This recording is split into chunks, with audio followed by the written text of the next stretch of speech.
नमस्कार. आज आपण अशाच एका स्पर्धेसंदर्भात महत्त्वाची अपडेट देणार आहे. MPSCची तयारी करणाऱ्या विद्यार्थ्यांसाठी अत्यंत महत्त्वाची माहिती घेऊन मी आजचा व्हिडिओ बनवत आहे. चॅनलला पहिल्यांदाच आला असाल तर चॅनल लाईक करा, सबस्क्राईब करा आणि बेल आयकॉन क्लिक करा, जेणेकरून असेच MPSC संदर्भात चालू घडामोडी अंतर्गत महत्त्वाची अपडेट देणारे व्हिडिओ तुम्हाला आपल्या यूट्यूब चॅनलवरती मिळून जातील. व्हिडिओचा मुख्य विषय आहे की सध्या फ्रेंच ओपन टेनिस स्पर्धा सुरू आहे आणि अंतिम सामना देखील झालेला आहे. तर फ्रेंच ओपन स्पर्धा नेमकी कोणी जिंकली आणि काय त्या खेळाडूंनी इतिहास घडवला आहे याची इत्थंभूत माहिती देणारा हा व्हिडिओचा मुख्य विषय आहे. त्यामुळे व्हिडिओ स्किप न करता व्हिडिओ शेवटपर्यंत नक्कीच बघा. चॅनलला पहिल्यांदाच आला असेल तर चॅनल सबस्क्राईब करा. चला तर मग सुरुवात करूया आजच्या व्हिडिओला. अलेक्झांडर इक्वेरेव ठरला 2026 सालचा फ्रेंच ओपनचा बादशाह. त्याने हा किताब पटकावलेला आहे आणि कारकिर्दीतले त्याचं हे पहिलेच ग्रँड स्लॅम विजेतेपद आहे.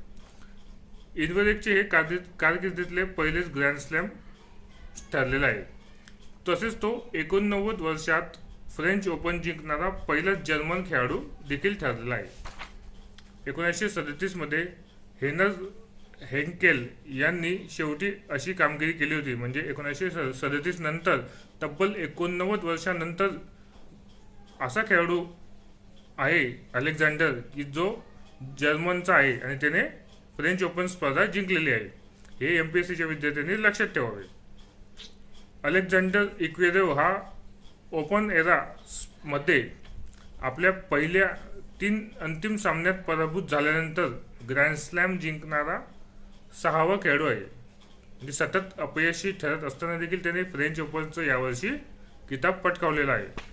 तसेच 1996 मध्ये बोरिस बेकर ऑस्ट्रेलियन ओपन याच्यानंतर ग्रँड स्लॅम पुरुष एकेरीचे विजेतेपद पटकावणारा तो पहिलाच जर्मन पुरुष खेळाडू ठरला आहे. म्हणजे 1996 मध्ये जर्मनीचा खेळाडू फेमस खेळाडू होता बोरिस बेकर, तुम्ही नाव ऐकलेलं असेल. याने ऑस्ट्रेलियन ओपनचे पुरुष एकेरीचं विजेतेपद पटकावलेलं होतं. MPSCच्या विद्यार्थ्यांनी ही माहिती लक्षात ठेवा. 1996 मध्ये जर्मनीचा पहिला खेळाडू होता की ज्याने कुठली टेनिसची स्पर्धा जिंकलेली होती, ऑस्ट्रेलियन ओपनची.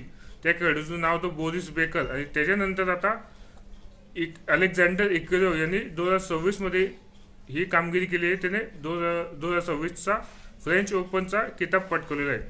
अशा रीतीने आज आपण ग्रँड स्लॅम स्पर्धा म्हणून जी स्पर्धा असते फ्रेंच ओपन, त्याचे विजेतेपद खेळाडूंनी काय इतिहास घडवलेला आहे आणि त्या खेळाडूचं नाव काय आहे. अलेक्झांडर इक्वेरेव हा खेळाडू आहे जो जर्मन देशाचा खेळाडू आहे. तब्बल त्याने 89 वर्षानंतर जर्मनीसाठी ग्रँड स्लॅम स्पर्धा जिंकून दिलेली आहे. चॅनलला नवीन आले असेल तर चॅनल लाईक करा, सबस्क्राईब करा. धन्यवाद.